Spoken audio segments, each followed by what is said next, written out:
নমস্কার বন্ধুরা, রূপা ব্লগ চ্যানেলে তোমাদের সকলকে স্বাগত জানাই।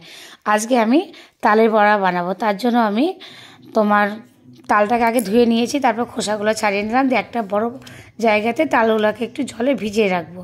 যেহেতু ভিজিয়ে রাখছি এই কারণে অনেক সময় তালের মধ্যে তিতো ভাব থাকে, ওই জন্য তোমার কিছুক্ষণ 10 মিনিট মতো ভিজিয়ে রাখলে তাহলে কষটা বেরিয়ে যায়। তোমাদের জলটা তো দেখালামই, জলটা কালো হয়ে গেছে।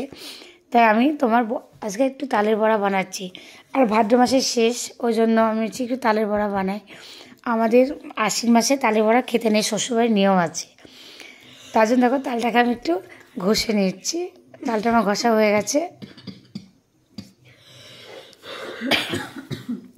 তালটাকে আস্তে আস্তে তোমার ঘষে নিচ্ছি, যে যেমনভাবে ঘষে আমি তোমার প্লাস্টিকের ঝুড়ির মধ্যে ঘষে নিচ্ছি। দেখো এভাবে ঘষলে একটাও কিছু থাকবে, পরিষ্কারভাবে ঘষাটা হয়ে যায়।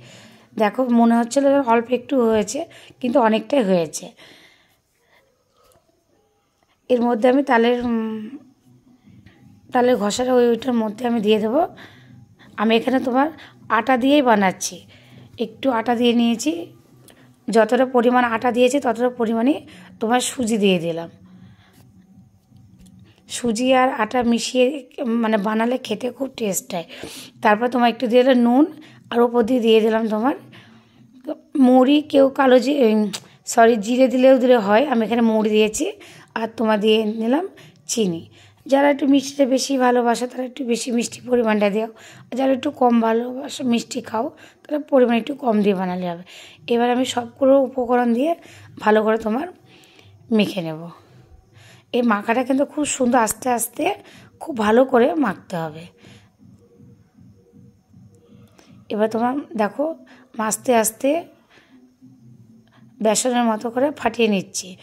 যত ভালো মাখবো তত তোমার পরিমাণে বড়াটা খেতে ভালো ফুলবে এবং নরম হবে।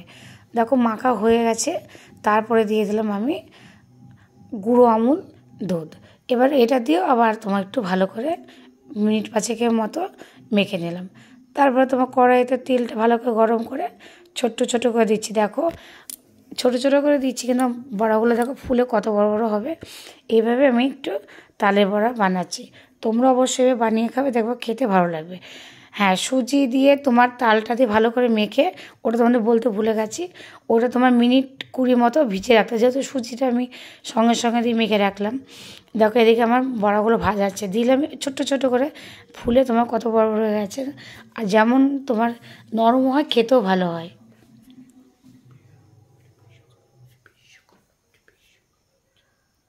আর কালকে তোমার বিশ্বকর্মা পুজো, আর আজকে আমি তালের বড়াটা বানিয়ে নিচ্ছি। বিশ্বকর্মা পুজোর সবাইকে অনেক অনেক আমার তরফ থেকে শুভেচ্ছা রইল। দেখো এইভাবে আমার তালের বড়াটা হয়ে গেছে। যদি ভালো লাগে ভিডিওটা অবশ্যই সাবস্ক্রাইব করে দিও।